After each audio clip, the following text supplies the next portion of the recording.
What's going on, guys? Welcome back to another episode of Lockdown Coverage. If you guys are new to the channel, my name is Daniel. On today's episode, I will be covering the Miami Dolphins Week 10 recap win against the LA Chargers. What a great win for this team. The Dolphins are officially 6-3. My other half of the video, I kind of want to cover what the Dolphins record could be throughout the remaining games on the schedule and if the playoffs are a realistic possibility. And I think that is a real possibility because there are 7 teams in each conference now, and the Dolphins do have a very good record 9 games into this season. But first, let me get into this recap win. And the Miami Dolphins played all 3 facets of the game very, very well. And before I dive into the game, I want to say that 6-3 is the best record the Dolphins have had since 2001.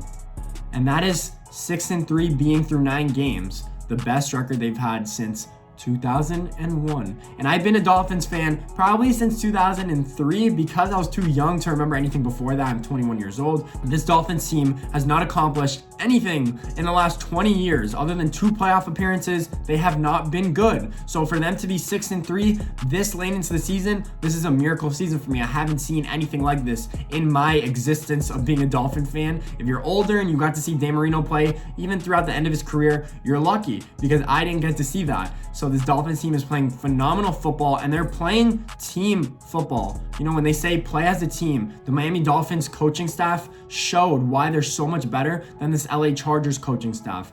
The LA Chargers had penalties on special teams consistently. They had a punt blocked. They had Justin Herbert playing at the helm at quarterback. And yes, he's a rookie, but for a rookie quarterback to really excel on a team, he needs a good coaching staff to put him in a successful position to do so. And Justin Herbert did not do well against the defense that he finally faced that was actually good. Throughout the season, he has played probably the bottom feeders in defenses. That is why he's put up spectacular stats. Justin Herbert averages more than 300 yards a game before he came into this game. And yes, he had 3 touchdowns on the day, but it was kind of inflated because the last one was garbage to Keenan Allen. He did throw a key interception in probably what was the turning point of the game when the Dolphins were up 20-14. He threw an interception to Xavier Howard, who, by the way, is the best ball hawking corner in the NFL. I don't want to hear it. Xavier Howard, you should be the leader. You should be the best ball hawking corner in the NFL, in my opinion. But anyways, this Dolphins defense is legit. We were pressuring Justin Herbert all day. We were doing really, really well in hiding our coverages. I like what this team did. Brian Flores put up an excellent game plan. We had a punt block. Our offense had 1 yard to score a touchdown, and we did it on 1 play. That is how we started the game the last 3 weeks.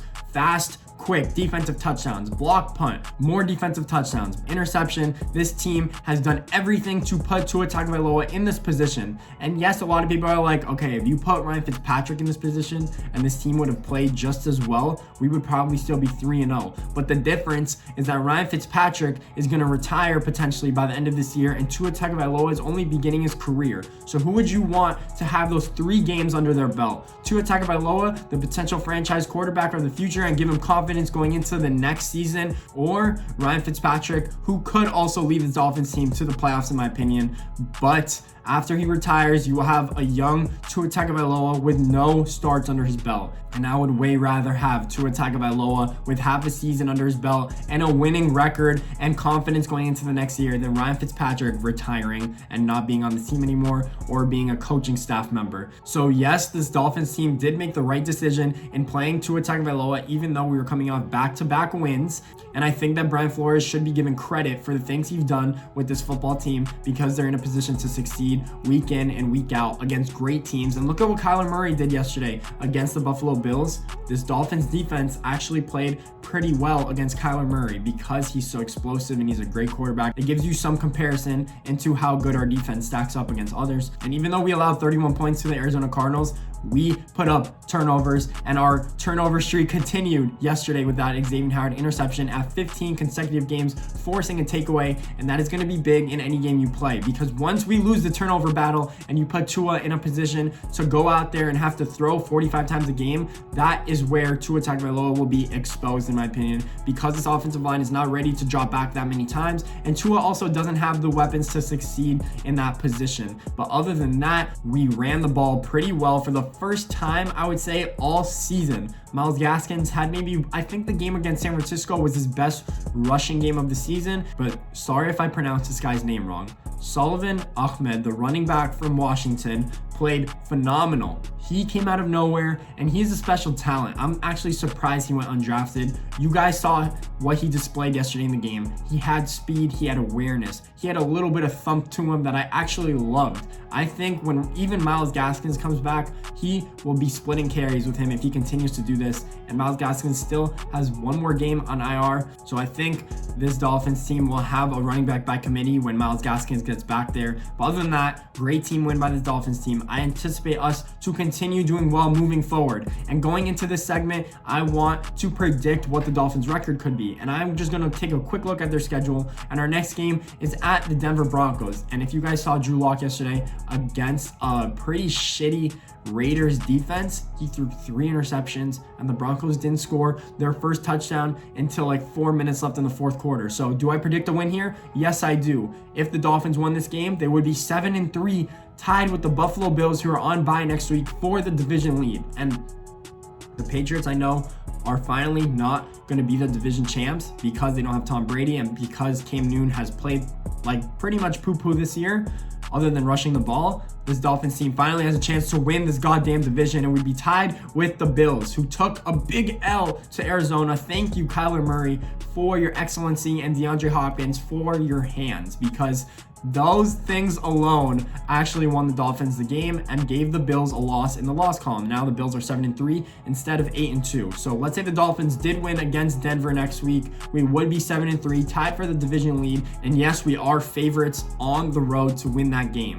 After that, we play none else but the New York Jets. And yes, of course, I predict a win here as well. And this is not my Dolphins bias because I'm such a huge fan, but I think that the Jets are also the worst team in the league. And yes, they showed some promise when they played the New England Patriots on Monday Night Football, but I still think this team is ass. And I still think that Adam Gase is the worst coach in football right now. And I don't even think it's close. Brian Flores just blows him away, blows him out of the water. I think the Dolphins win this game as well. Depending on what happens with Buffalo, the Dolphins could be 8-3 at this point. And I never thought I would see the Dolphins winning 8 of their first 11 games throughout the season, but we might be in that case, and Tua could be 5-0 as a starter, potentially, just because of the matchups he's going up against. That is why I back what the coaching staff did. They saw this stretch of the schedule and they said, if Tua comes out even at 500 or 1-2, we have a chance of having a winning record because of the schedule down the stretch. So let's say we're 8-3 after we play the New York Jets, and then we play the Cincinnati Bengals. And the Bengals with Joe Burrow have been playing much improved football, but they just got blown out by Pittsburgh. Yes, they had one impressive win against the Tennessee Titans, but the Tennessee Titans lost to the Colts. So they are not as good as people predicted them to be this year after starting off 5-0 with Ryan Tannehill, who is showing why the Dolphins actually got rid of him and why he's not worth all that money, because he can't lead teams down the stretch for a foreseeable future of his career. But I think we could win this game. Let's say we lose this game because we're getting so much luck, because the Dolphins just aren't bound to win all 4 of these terrible crapshoot matchups, and we lose this game somehow, and the Dolphins are 8-4. Okay, we're 8-4, and then we're set up to play the Kansas City Chiefs at home. And yes, the Kansas City Chiefs are the best team in football right now. I don't care if the Pittsburgh Steelers are 12-0 at this point. I still think that Kansas City is the best team in football, and it is no discussion because Patrick Mahomes is the best quarterback I've ever seen play. So do we have a shot in this game? We do have a shot, but we are going to be underdogs at home, and I think Tagovailoa will be put to the test and have his biggest test of the season and probably of his young career, even going into next year, depending on if the Dolphins are playoff bound. But the Chiefs are going to be really hard to beat, and I anticipate us losing this game. So let's say we're 8-5 on the season. Okay, we're 8-5. Next up, we're going against the New England Patriots at home, and I really anticipate this to be a bounce-back game for us because Tua's in the game, because Brian Flores wants his revenge. The Dolphins did lose in Week 1, and we were not prepared for that Week 1 matchup, but now Cam Newton is getting exposed weekly because he can't throw the ball. So let's say we take that dub, and I think it might be a close game because the New England Patriots defense is still really, really good, and I still think they're a capable NFL solid defense, but the Dolphins will take that win. Let's say we're 9-5 on the season, and then our last 2 games are against the Raiders, who we're going to play on the road, and I think this will be one of the big matchups on the year. And it's funny because now I think the Raiders are a little worse than advertised. I thought they were better than advertised, but now people are saying like, oh, they're 6-3, they're playing really good football. Their defense, I think, is a little bit overrated in my opinion because they played really well against Denver, and I don't think they are that good of a team. With this secondary that the Dolphins have, I think Derek Carr would be limited and have trouble against our secondary. I think if they can't get the running game going against our team, they will struggle on defense as well because Tua can pick your team apart if you don't get pressure on him. He is that type of quarterback. So let's say we win this game. Because we lost to the Bengals, I would just put us winning this game just for the fact that our Dolphins team is really, really good this season, and we're 10-5. At this point of the season, we're 10-5. We could be 11-4, let's say, if we beat the Cincinnati Bengals, but we'll see what happens there. The last game of the year is the Buffalo Bills. Imagine if the Buffalo Bills are also 11-4 or 10-5, and we're in the week 17. This game will be flexed out to Sunday night, in my opinion, because of the implications. And usually whatever game has the biggest implications going down the stretch in the NFL season is flexed out to a primetime game. And this game is scheduled for 1 o'clock, but I think that the Dolphins could actually beat the Bills on the road, and we could win the division for the first time since when? Since 2008?